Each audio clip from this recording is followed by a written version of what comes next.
Welcome to the UGC EPG Pathshala lecture series in computer science. In this series of lectures, we have been looking at database management system. In this particular session, we will be continuing on data warehouse. We have started seeing with why we require this data warehouse, what are the benefits of data warehouse, then we have constructed an architecture for it. Some of the learning objectives as a continuity towards what we have seen in the previous session.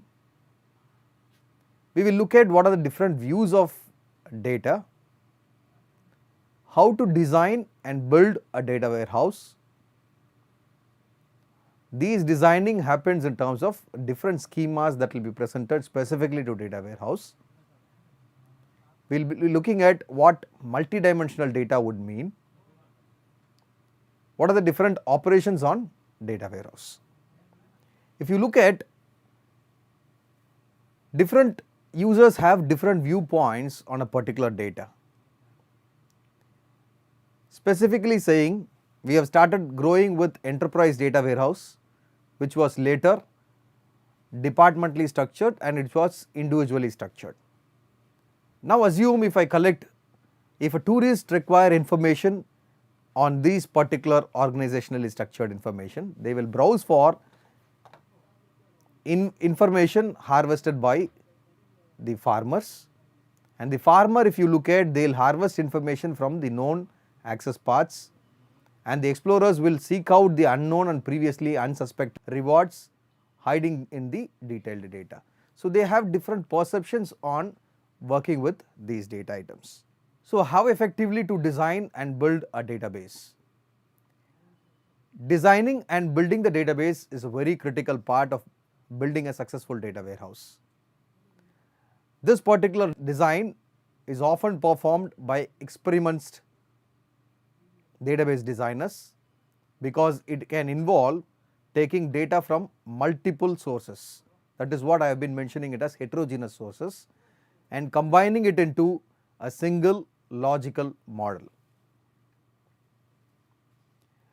Unlike operational data sources that store data in a highly normalized fashion, the data in the data warehouse is stored in a very denormalized manner. So all the data that need not be in a normalized fashion, it can be in a denormalized fashion also, but as I have already indicated, this stores snapshot of a data wherein this need to have a very good performance. So a data warehouse often use different schema, not like one schema that has been used for operational data store where it was purely homogeneous in nature.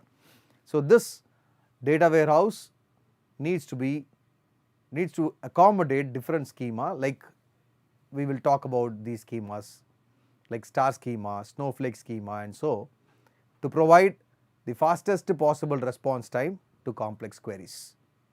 And the basis for all these aggregations are to be managed by the analytical processing tools. This OLAP indicates online analytical processing tools. So some of the components for designing a very good schema are the dimensions, the keys associated with those dimensions, and the fact and dimension tables. Let us look at all these schema design in detail. Consider any specific database organization. Towards working on a very good data warehouse, these organizations must look like a business initially. And all the data that is available with this organization must be recognizable by a business user. These data need to be approachable by the business user, and it might look as simple as it is, as it possible. So with these as basic intentions, people have started defining different types of data, different types of schema, starting with star, snowflake, and fact constellation types. As we already know, schema is to define the overall structure of a database. When we say overall structure, it includes the table name, the attributes, the keys involved along with the logics involved and the physical structured nature. So these are taken up at different levels or different types when we work with data warehouse. When we are about to talk on a dimension table, before we talk more about these dimension tables, we should make a point that all these analytical processing systems or the data warehouse systems are no more one dimensional or two dimensional. So data warehouse needs to be multidimensional in nature. I will never say that data warehouses need to be three dimensional as an extension. Data warehouses or analytical processing systems are multidimensional in nature, so that I will have several dimensions. Say for example, if I am about to sell a mobile phone in the market, then I will collect statistics on the different types of phone that is available in the market, different user groups who prefer this particular phone, and there are over a period in time, so year is calculated to be the third dimension. So for simple estimate like this, two dimensional tables are not that comfortable working with. So I have involved one more dimension as three dimensional activity, then it becomes a shape which exactly replicates a cube. So this cube will clearly indicate us with the x axis as the different phone varieties that is available in the market, different user community who uses this phone, and z represents the year wise categorization. If I consider here, I have three dimensions involved, one as phone spec, the other one as the user community, and the third one as year. So these are supposed to have individual dimensional tables. So we will talk about what these dimension tables are. These dimension tables define business in terms of already familiar to the users.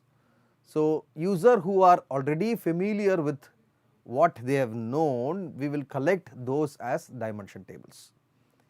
So this will accommodate a wide row with a lot of descriptive text. And these dimension tables are small tables, about a million rows. Maximum it could accommodate about 10 lakh rows.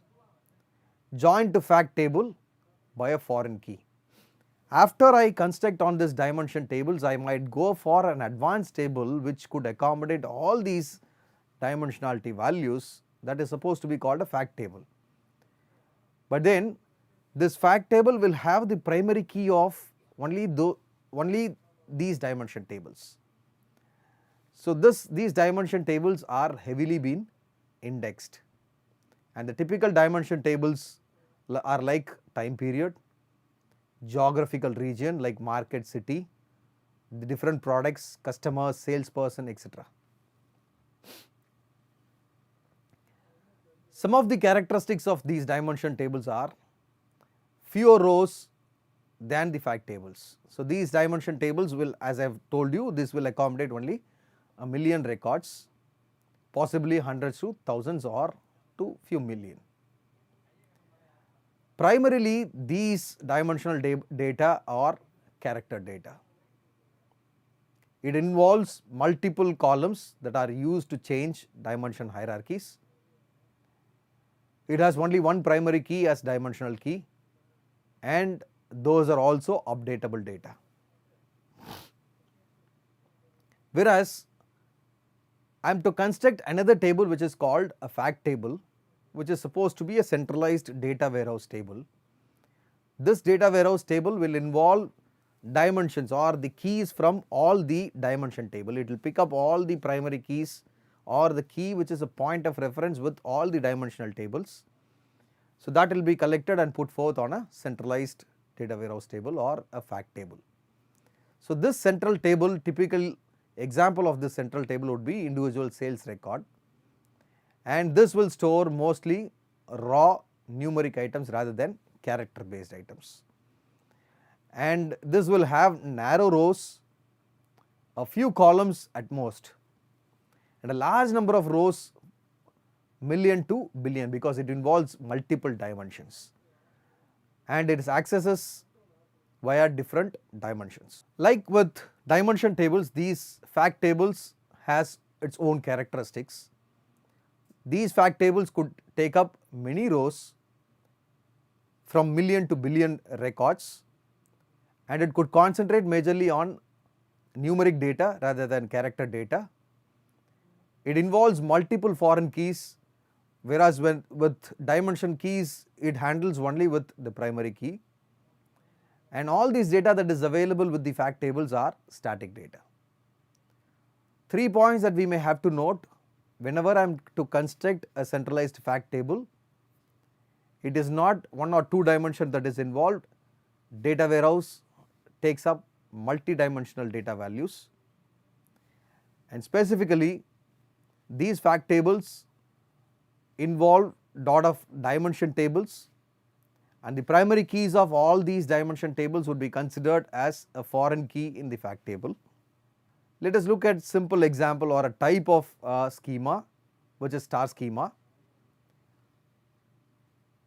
As we would have known from the networks concept, a star network where there will be a central hub and all the machines that are about to be connected towards the network will go through this hub. Like is the fact here, star schema also has a centralized fact table and it involves a lot of dimension tables.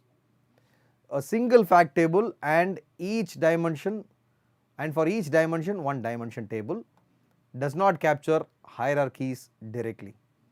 So the fact table that I consider here will be a sales table which involves product ID, market ID, period ID, units, dollars and discount packets. If suppose I am to construct such a table called sales table, as per the records I might require a table called period table, which might again involve a lot of attributes like period ID, period description, in which quarter, in which month, in which year and which day. This will be a detailed data and this will be a current snapshot of a data. So this detailed data, I do not require all the attributes to be stored in this fact table. Instead it takes up only the period ID and stores it with the sales table. Likewise, I require information from the market, where the market has market ID, market description, the district, region, country and more amount of such information. This will be considered as one dimension and it takes up only the primary key of this table. And the third table will be of a product table, where I have product ID, product description, brand and different sizes that are available, from where I will take the product ID alone. So any specific user who wishes to query on the data warehouse, the query will initially get on to the organizationally structured, that is the fact table. Once when the data enters into the fact table, then it goes to the departmentally structured data, which will be like period data, market data and product table, and it will be individually represented back to the fact table and the fact table carries the values as desired. So this is the composition of star schema. As an extension to star schema, this star schema has not considered most of the detail or inbuilt detail about the secondary value of dimensions, whereas Snowflake represents the dimensional hierarchy directly by normalizing on these tables. Mostly we will be, as I have already mentioned, mostly we will be dealing with denormalized formats, but at times if suppose data are to be presented in a structured very understandable format, then we may have to produce all the data in a normalized way. So this will be easy to maintain and this saves a lot of storage space. So as indicated earlier, sales table has got so many list of attributes and the dimensions are available. If you look at a product table which requires product ID, not only product ID, I compare this table with the previous star schema. Not only the product ID, it requires sales supplier ID also. then in that specific case, this supplier table need not be directly shown to the sales table. Rather, the supplier table can be shown to the product table, and the product table will in turn carry it to the fact table. So, any specific supplier who supplies a list of products is mentioned as one separate dimension, but then this becomes normalized from where I will collect all these items that will be mentioned within the product table, and from the product table it will be mentioned within the sales table. So, sales table will contain only the product ID attribute and not the supplier ID attribute, which is part of the product ID. So, this becomes the composition of a snowflake, which is supposed to be an iceberg. As an extension to it, when we go with complex applications, we may have to consider relationship between two major data warehouses or two major fact tables. So far we have been constructing only one fact table, and all the dimensions are around this fact table alone as multiple dimensions. Now that we will go for taking two different facts and sharing these dimensions which are common for these two facts. Like within a hotel, I will have booking and checkout. Booking and checkout are two different facts, but they share certain things in very common. So I can create only dimensions, and these dimensions could be shared between these two entities. Like hotels require booking and checkout, travel agents require booking and checkout details, customer require booking and checkout details, room type requires checkout and booking details, and promotion requires booking and checkout details. So if these are supposed to be your dimensions, then these dimensions would primarily accommodate both the facts. So as of now we have seen three schemas, which are star schema, snowflake schema, and fact constellation schema. Now we will look at the data granularity available in data warehouse. As we have mentioned with the comparison, these data warehouses are supposed to be summarized data. So these summarized data might reduce a storage cost to a larger volume, reduce the CPU usage because it has been structured properly, increases the performance since smaller number of records are to be accessed, design around traditional high level reporting needs, trade off with volume of data to be stored, and detailed usage of data.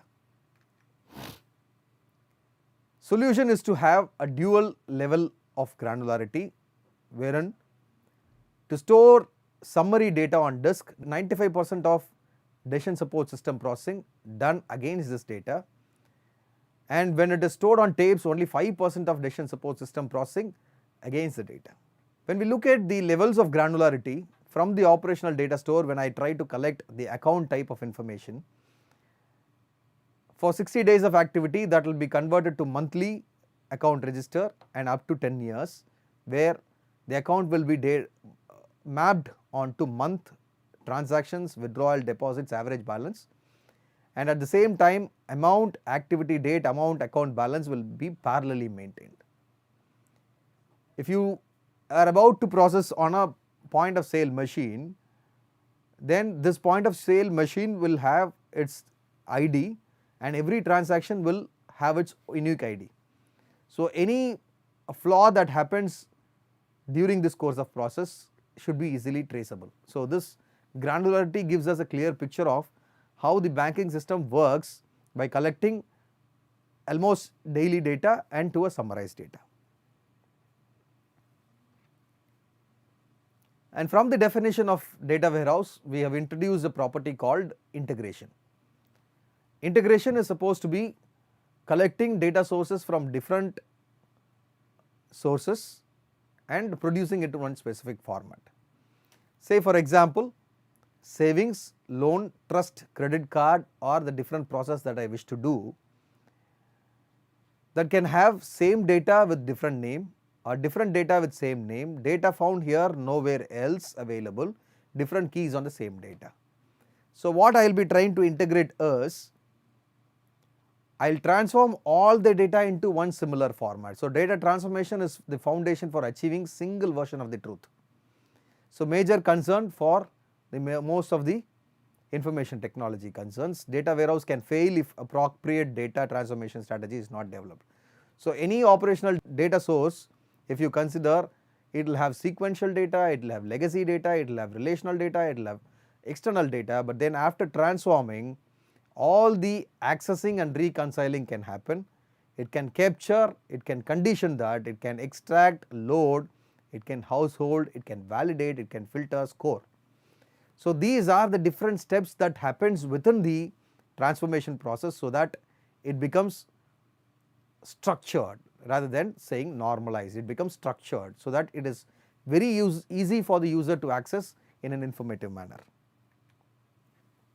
This is one certain example of a data transformation process. Like different formats of encoding schemes, say one application A which stores the male and female as M and F, the other application B takes the information of a male and female as 1 and 0, and application C takes the information as X and Y, and application D takes it as male and female. So how could we effectively encode this and store it in data warehouse? It will be on singular format.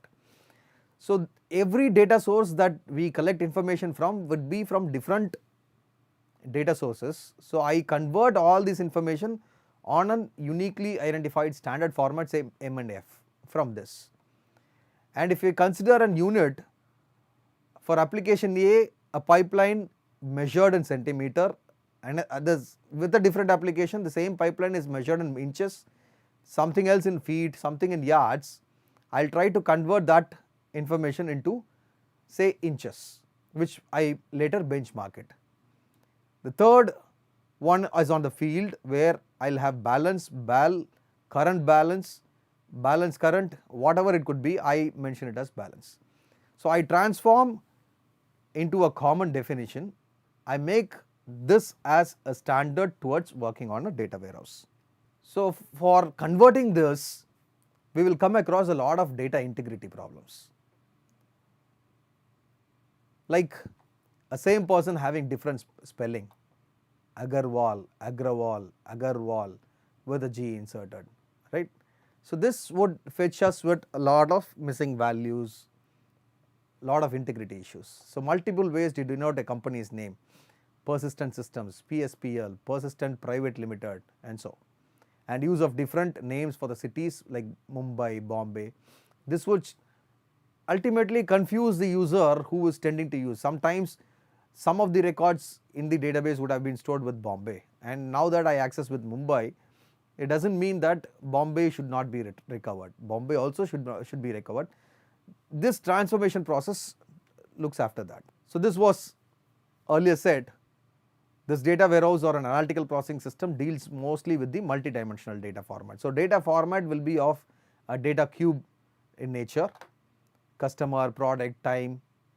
So we tend to produce all the levels of hierarchy for these products. If you take one specific example of a cubical representation, on the X I have different measures, on the Y I have different categories, product categories, on the Z I have different years. If I pick out one specific cell, this cell gives me an information of a say sales amount for a regular product in the month of say May, sales amount for a regular product in the month of May say. So having taken up so voluminous information, so much of data, how effectively to process on this data? With transactional processing system, we have done with lot of operators starting from select, project, join, union, intersection, Cartesian product, and so. These multidimensional data are the extension to two-dimensional data. So anything that is existing with two-dimensional data will also exist for three-dimensional data or multidimensional data. Apart from that, having represented in different shapes, they should also have certain operators. So the operations that are possible with this data warehouse should be roll up, roll down, slice, dice, pivot. Let me start with the slice operator. To indicate on the slice operator, just assume these values that are stored as 3-dimensional as a data bread loaf. If I am about to slice on the bread loaf, slice is a proper cut from top to bottom and in a vertical format. So when I slice it, I pick up a particular bread slice which represents for a particular, say comparing it with the previous data cube, when I slice and take out a particular detail, it should be for a particular product category because it is a vertical cut. Say with a premium gas, over different years, over different measures, I will be able to present a particular data. So that is how we represent slice. The other one would be on a dice, where I try to project on all the data. So I make a horizontal cut, I pick out that particular data, which means with the previous case, I have a time information for which I can present it. So for all product categories and all measures, I will be picking out this particular product category and I will be presenting it. So that will be your dice operator. And at times I may have to summarize on all this data, so I do a roll up. Say between Jan, February and March, I may not have multiple major of the records which are to be projected. So I summarize on all these data as one quarter, say quarter 1, quarter 2, quarter 3, quarter 4 will make it up to a year. So I summarize on all these data and say that this has been rolled up and summarized so that it becomes informative for you. At the same time, my customers might require individual data in terms of dates, so then I may have to drill down or roll down. So this is to project more of the detail.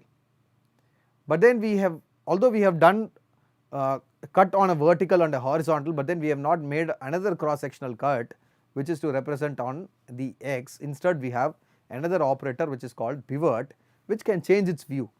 So what I do is I can rotate the cube by some angle which is 90 degrees. If I rotate this cube by 90 degrees, what suddenly happens is my axis gets changed. So whatever that was previously mentioned as X, like in the previous example, measures, now these measures will become the time and the time will become the measures and the product category remains the same. So with the operator dice that I have performed already, if I do a horizontal cut again, I will be able to pick out those details which are required as measures with the operation.